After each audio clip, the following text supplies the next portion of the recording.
It's April 18th, Good Friday for millions of people worldwide. Welcome to CNN Student News, 10 minutes of commercial-free current events.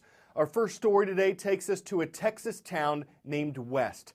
Yesterday was exactly 1 year after an enormous explosion destroyed a fertilizer plant there. That gives you a sense of how powerful it was. It started with a fire, and while first responders were fighting it, the explosion occurred. 15 people were killed. The accident is still under investigation, but some effects on the landscape remain. 120 homes were destroyed. Another 200 were damaged. The blast registered as a magnitude 2.1 earthquake, shaking houses 50 miles away. In a town of about 2,800 people, everyone in West was affected in some way. But residents have started to rebuild, the process described as being brick by brick, shingle by shingle, prayer by prayer. In West, it is a new day. Street by street, block by block, house by house. The town's mayor, Tommy Mushka, likes what he sees.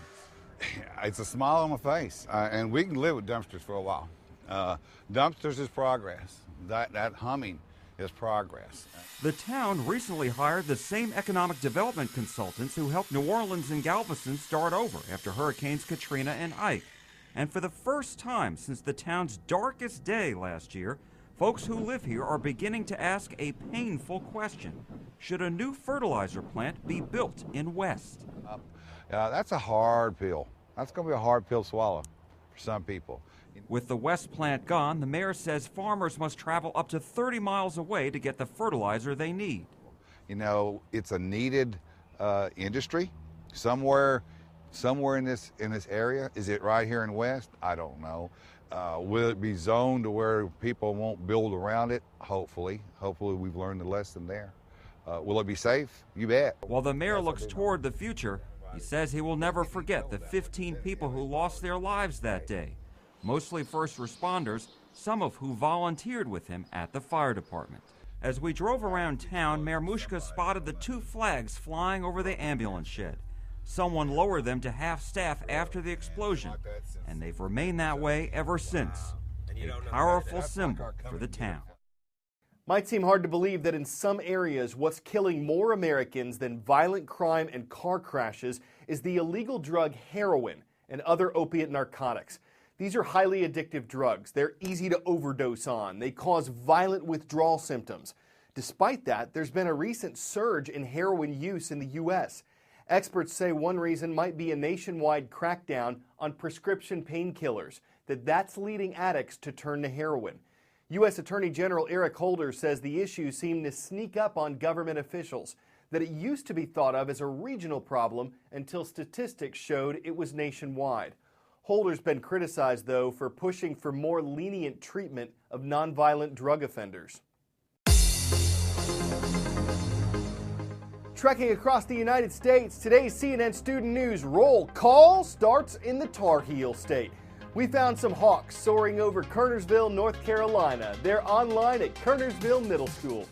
Galloping west from there, we'll make a stop in Laurel, Mississippi. The Mustangs of West Jones High School are watching from the Magnolia State. Mustangs will come up later today. And on the West Coast, in Bakersfield, California, we're shouting out the Bulldogs. Great to see you at Golden Valley High School. An underwater drone has spent hours at the bottom of the Indian Ocean scanning for wreckage of Malaysia Airlines Flight 370. It disappeared last month with 239 people aboard. No sign of it has been found.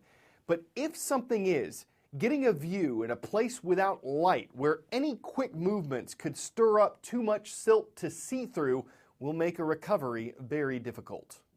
Here's a pretty amazing scene. We are inside of a submersible. Now, I'll stress, not the kind of submersible that could go to the depth of, say, where they believe the airliner is, but it's a perfect way to demonstrate some of the challenges as well as the abilities.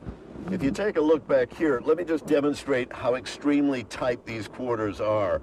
Our pilot has to sit all the way directly behind us here in the dark, and he is the man in control. He's guiding this vessel.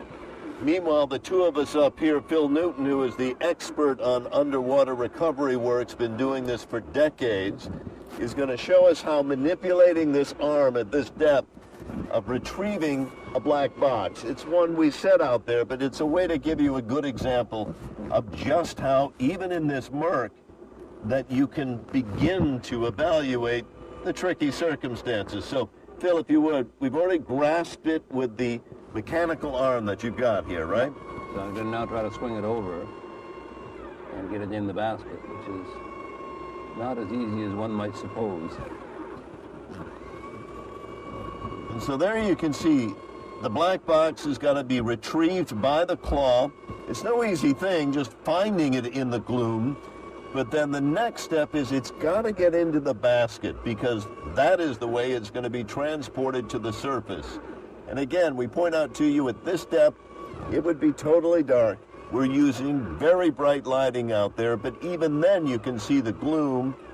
On top of that, manipulating this arm is not as easy as using your own hand to try to grasp something under the water. Time for the shout out. What was the tallest building in the world back in 1931? If you think you know it, shout it out. Was it the Empire State Building, Chrysler Building, Willis Tower, or Eiffel Tower? You've got 3 seconds. Go. When the Empire State Building was completed in 1931, it was the tallest man-made structure on the planet. That's your answer, and that's your shout-out. So no surprise, there was a ton of publicity throughout its construction. And the Empire State Building's been used in a number of publicity stunts. Consider, if you will, a car company looking to generate a lot of buzz for a new model. So much so that it's willing to cut it into pieces, carry it up 86 floors, and rebuild it outdoors on an observation deck. Down there in the street is where cars are supposed to be, not up here. 86 floors above New York City atop the Empire State Building. The out-of-place 2015 Ford Mustang had tourists wondering. First thing was, how in the name of God did they get it up here? Maybe by helicopter or something. I thought it would have went up with a helicopter. It basically rode the elevators just like you and I did. Not just like you or I. We wouldn't have to get chopped up into pieces. The Mustang was cut up into 5 pieces, small enough to fit in the smallest Empire State Building elevator. We only have an elevator that's 36 inches wide. They actually built a mock elevator back at the Ford shop to make sure everything would fit. This wasn't the first time a Ford Mustang rode these elevators. Back in 1965, the then newly introduced Mustang made the same trip and was photographed on the observatory. This latest elevation of the Mustang was meant to celebrate its 50th anniversary. The weather, though, didn't cooperate. Snowflakes were flying as they assembled the Mustang high above Manhattan. It had to be done overnight when the observation deck was closed, and the car had to be put together in a 6-hour window. Here's the process sped up. Despite the weather, they met their deadline. In 1965 also. Ford wasn't actually first to raise a car to new heights. Maybe they got the idea from Chevy. Chevrolet for 1964. They did use a helicopter to lift car and model atop this sandstone tower in Utah. Getting the car up there is certainly a tall order. With that Mustang, there was no room for horsing around. But if you have the drive, you can afford the stunt, you're building publicity, you're really trying to give a brand a lift, well, this can be an ingenious idea. But it's a tight fit, and you must angle it just right. I'm Carl Azus. My shift is up. We're hitting the road, back in the driver's seat on Monday.